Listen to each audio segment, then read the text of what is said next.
Hello, welcome to Createful Art. We're celebrating Createful Christmas where we make lots of different Christmas art.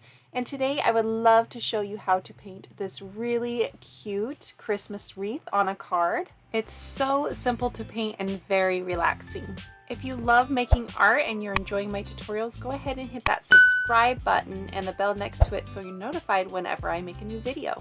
I would also love to know how yours turns out, so leave me a comment below or you can share it on Instagram at Createful Art and I'll share it with my audience. Also, there are tons of Christmas projects to enjoy from many years of doing this event. So if you want to check those out, go ahead and follow this link and you can see that there's several different Christmas art projects, and when you become a member you get access to all of them, including the reference photos, weekly art lessons, some full tutorials, and other fun perks. Members make this event possible, so I want to give a thank you to all the members, and let's begin relaxing while we paint this wreath, shall we? All you need is watercolor paper cut to the size of the card that you want. You can also get them already cut. Then all you need is your acrylic paints, and you can also use acrylic paint pens if you have those. And I use just two paint brushes, this detail brush and a medium round brush. In this painting, I'm using a variety of greens, a gold, a tan, and a couple reds. Now you can get creative with your colors, or you can get the color mixing handout and reference photo to help you paint along. Members usually mix their colors with me at the beginning of an event or the month, and then we keep those colors in the Stay Wet palette so that we can start painting right away. All the supplies that I'm using in this tutorial are listed in the description, as well as a link to the reference photo, color, help, and membership, and then you are ready to begin once you have everything you need. The first thing you want to do is find something round that will fit on your card that you can use to trace around. So a lid or this tape works. Then before you trace, you want to position it on your card where you want the wreath to go. So if you want to have writing above it or below it or in the center, that's something to think about when you're placing your wreath.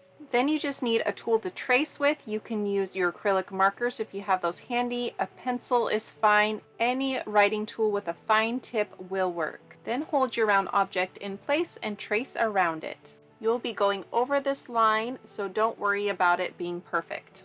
Now we're going to paint our first set of green leaves. I'm using my size 8 round brush. At this point, it doesn't really matter what green you grab. I can show you what green I'm using, but it doesn't really matter. As long as you have a variety of greens, you just start with one of them. And what you want to do is you want to go side to side, and you want to start with the point of your brush and then push down to get a round end. And sometimes it won't be perfect, but you just go from side to side doing this. And remember, this is just the first layer, so perfection is not needed. Just practice your brush stroke doing this and going side to side, and you will go all the way around the circle, going from one side to the other, doing this, switching back and forth with the same green color that you have chosen. I find it helpful to rotate my paper around as I do my brush strokes so that I can have the nice point and it goes towards the center and I don't have to really maneuver myself around. Once you go all the way around your circle, it should look something like this. Of course, there are no two paintings that are exactly alike, so don't worry if yours is a little different. Now I'm going to add a darker green onto my brush. I do that by adding black to the green color that I just used. And with the same brush stroke, the tip, very light, and then push down for a round, I'm going to add that color on each side of the leaf that I've already put down. So notice this one doesn't have one on the other side. I'm going to create one on the opposite side. So the two leaves should match and one should be darker than the other one that you've already placed down. And I do that going all the way around my circle, and sometimes I'll even add in just a little bit of a unique leaf like this one. It's really close to the other one, not on the side exactly. And that just creates some variety in my wreath. Since this is just the first layers, you don't have to do that. You could go and do it exactly perfect. But if you see right there on the wreath where I added that little bit of a leaf coming out and being a little different, it just adds some personality.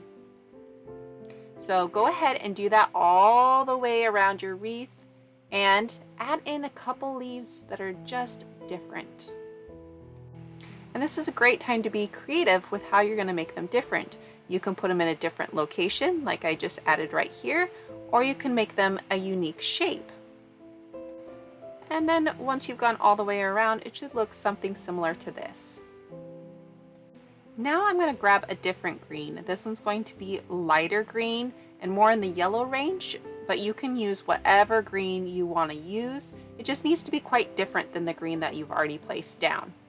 And with the same brush stroke, point and then a push, or you can create the shape by going around it and then filling it in. It just depends on what you prefer. You fill in the gaps that need a leaf. This will make your wreath look fuller. And these leaves can go on the left and right side or on just one side, just depending on what is needed in your wreath.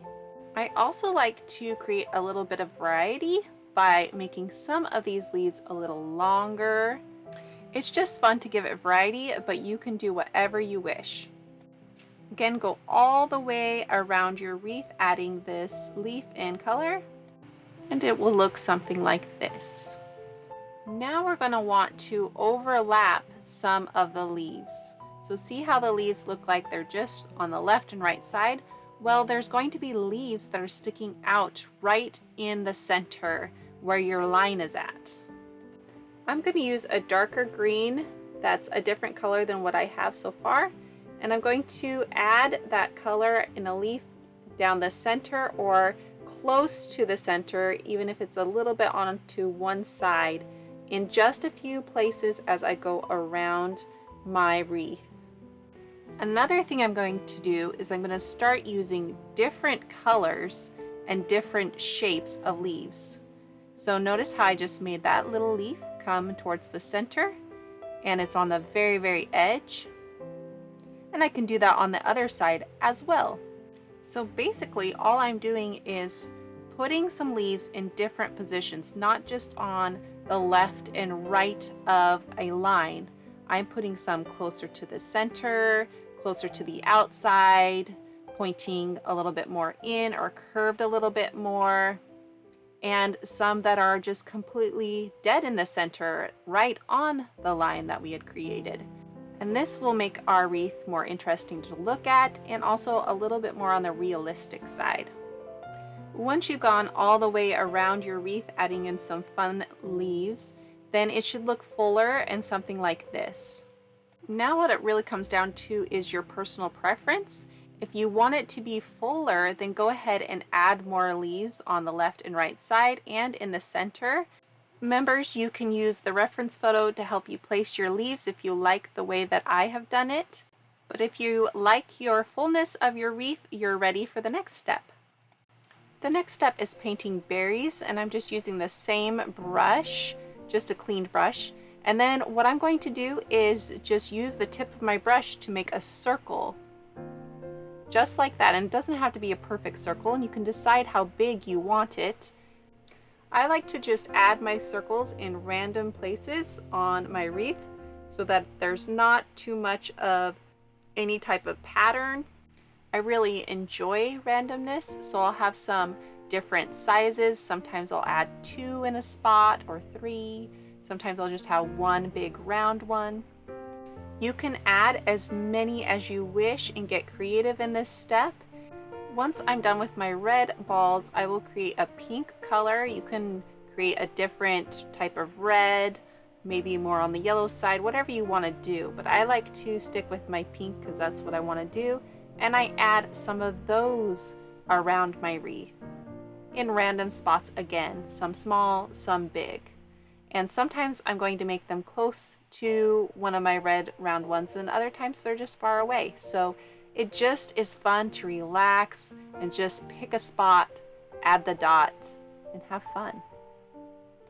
Now you can either grab your detail brush or you can use your acrylic marker for this.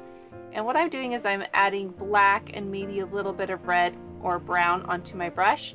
And you know, if you've seen a wreath, the twigs are kind of spazzy going out. So that's what I'm going to copy, is this spazzy branch coming out of the wreath. So what I focus on is making imperfect lines. That's why I'm using the detail brush, is because I can do that with this detail brush, because the more pressure I put on it, the thicker the line, and the less then it's thinner. So I can get an inconsistent line. Once I'm done with one twig poking out, I'll rotate my paper and put another one in. And I'm focusing just on adding the outside twigs right now. So you can just place yours wherever you want. Members can look at my reference photo to give them ideas. You can have twigs that fork out at the end, or you can just have one little poke coming out, or two little pokes meeting in the middle, or all of the above for more variety. And the more variety that you add, the more realistic it will look, and the less variety that you add, the more it'll kind of have a cartoon look. If you want, you can put some of those twigs in the inside of your wreath, or you can just focus on the outside. It just depends on what you want. And that is when we come to the ending, where it's all about personal preferences at this point. One thing I want to do is play around with my acrylic markers, so I'm going to create some little tiny dots next to my twigs, and also some random ones in the inside. And if you like this look, you can do it too, or you can decide that you don't want to do it. And the same thing for this personal preference of mine. I'm adding a little bit of this gold color leaf on my wreath, and I'm just going to add it in a few spots on my wreath, going all the way around my wreath, adding a little bit for consistency. If you like this look, all I used was my bronze gold. You can also use a metallic gold if you want, or you can create this color with your yellow, black, and a tiny bit of red. This is also a great time to add any greens or other colors that you like into your wreath. I just either overlap or go around what I've already placed down. It's actually really fun to let go of having to follow every little bit of my brush strokes, and to let go and follow your own personal preferences. And that's what Createful Art is all about, is giving you that confidence. So if you want to get the weekly art lessons, they're going to help you know how to paint whatever it is you want, so you can have that confidence too. Then go ahead and become a Createful Art member. You also get the reference photos to help you paint along. Those are there to help build skills, so you know how to place things while you're working on the lessons and getting that confidence in being able to choose what you like to put in your own paintings. I'm here to help you get the skills and the knowledge that you need to create whatever it is you want, so that you can have unique art pieces coming from you. That's what my weekly art lessons are all about. Now you can keep working on your painting until you feel that you are done with it. I'm playing around here with my red acrylic marker now, and adding just a little bit of a pop of color, because it's that bright red, and adding some more dots, and also going over some of the dots with just a little bit of color. I've taught you all the steps in this tutorial that you need to know, and the techniques to finish your wreath yourself, and encouraged you to be creative so that you can come out with your own unique wreath. You can also get the reference photo if you would like to copy the wreath. That is fine with me, and then you will know where I placed everything. This is a perk that you can enjoy as a Createful Art member. And when you're done, I want you to feel proud that you have accomplished something great today. And you took some time for yourself to relax and unwind, which is always a good thing. If you enjoyed this video, make sure you have subscribed to my channel and hit that bell next to it so you're notified whenever I make a new video. And hit that like button so I know what kind of videos that you are enjoying. And you can also let me know in the comments what you would like me to create tutorials on. And don't forget, there are tons of Createful Christmas projects that you can enjoy. And if you want to get access to all of them, go ahead and become a Createful Art member. There are also some Createful Christmas projects on YouTube for you to enjoy as well, and you can see them here and you can watch more videos, and I'll see you in my next video. Thanks for painting with me today.